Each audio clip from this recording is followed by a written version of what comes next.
जैसी करनी वैसी भरनी, एक सीख देने वाली कहानी। आज सासू माँ की 13वीं है। मेहमानों के बीच उदासी ओढ़कर नकली आंसू बहाते हुए बहू पायल अब थक गई थी। एक ननंद को छोड़कर बाकी सभी मेहमान जा चुके थे। अब उसे इंतजार था सास की विरासत में छोड़ी हुई चीजें देखने का। उसकी अलमारी के चाबी की जानकारी केवल ननंद सीमा को ही थी। उसने सबके सामने अलमारी खोली। सामने ही लाकर की चाबी और एक कागज का पर्चा पड़ा था। सीमा ने माँ का लिखा हुआ संदेश पढ़ा। माँ ने अपने जेवर एक लौती पोती और बेटी के नाम किए थे। कैश रुपयों पर बेटे का अधिकार था। उनके सभी नए पुराने कपड़े गरीब महिलाओं में बांट दिए जाने का जिक्र था। एक सीलबंद पैकेट था जिसके ऊपर एक पिन किए हुए कागज पर लिखा हुआ था, यह पैकेट बहू के लिए है, लेकिन वो इसे अपने बेटे के यानी मेरे पोते नितिन की शादी के 1 वर्ष बाद ही खोलना। मेरी अंतिम इच्छा के अनुसार तब तक के लिए यह बैंक के लॉकर में रख दिया जाए। बेटे ने यह पैकेट बैंक के लॉकर में रखवा दिया। दिन गुजरते गए। 1 साल बाद नितिन की शादी हो गई। सगाई पहले ही हो चुकी थी। बहू के घर आते ही पायल ने कुछ राहत महसूस की। अब वो अपना ध्यान अपने पति और अपने स्वास्थ्य पर ही देना चाहती थी। पायल बात बात पर बहू को समझाती रहती, लेकिन बहू उसके बात को एक कान से सुनती और दूसरे कान से निकाल देती। सास की कही हर बात का उल्टा जवाब देती। धीरे धीरे बहू ने अपनी सास पायल को रसोई से बेदखल कर दिया। पायल अपने बेटे के आगे बेबस थी। वह चुपचाप कमरे में आकर रोने लगी। समय गुजरता रहा और पायल हालात से समझौता करती गई।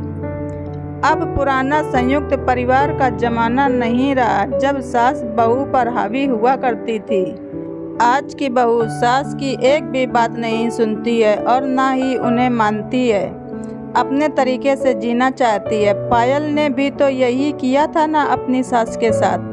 वो पढ़ी लिखी सुलझे विचारों की महिला थी और अपनी पुरानी विचारों की सास से मिले हुए शब्दों को भूलकर पायल को हर तरह की सुविधाएं, सहयोग और प्यार देकर सास के नाम पर लगे मनहूस धब्बे को हमेशा के लिए मिटाकर नया इतिहास रचना चाहती थी।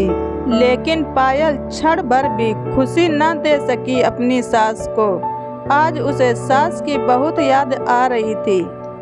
तभी सामने लगे कैलेंडर पर उसकी निगाह पड़ गई।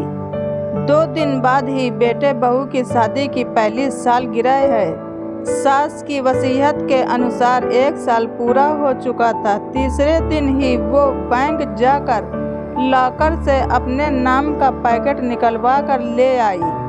मन में उथल पुथल मची हुई थी कि आखिर उसे सास ने क्या दिया होगा।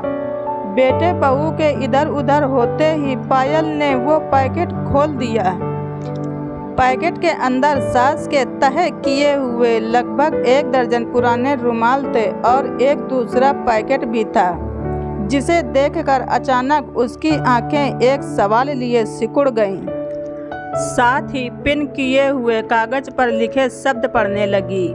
बहू, ये वे रुमाल हैं जिनमें मैं बेटे का विवाह होने के 1 साल बाद से मृत्यु तक आंसू पोंछती रही। ये पढ़कर पायल की आंखों से आंसू बहने लगे। रोते रोते उसने दूसरा पैकेट खोला। उसमें उतने ही बिल्कुल नए रुमाल थे और वैसा ही कागज का टुकड़ा पिन किया हुआ था। उसमें लिखा था, बहू, ये रुमाल तुम्हें अपनी अंतिम सांस तक आंसू पोंछने के काम आएंगे। पायल ने एक रुमाल उठाकर अपने आंसू पोंछ लिए। पायल को अपनी सास के साथ किए हुए उस बुरे बर्ताव के लिए पछतावा हो रहा था और अब वह यह समझ गई थी कि मैंने जैसा अपनी सास के साथ किया है, अब ऐसा ही मेरे साथ भी होगा। वास्तव में हमें हमेशा सबके साथ अच्छा व्यवहार करना चाहिए, तभी हमारे साथ अच्छा होगा। अगर हम सबके साथ बुरा करेंगे तो हमारे साथ भी बुरा ही होगा। दोस्तों, अपने कीमती समय से समय निकाल कर हमारी कहानी सुनने के लिए धन्यवाद। ऋचा वाइस।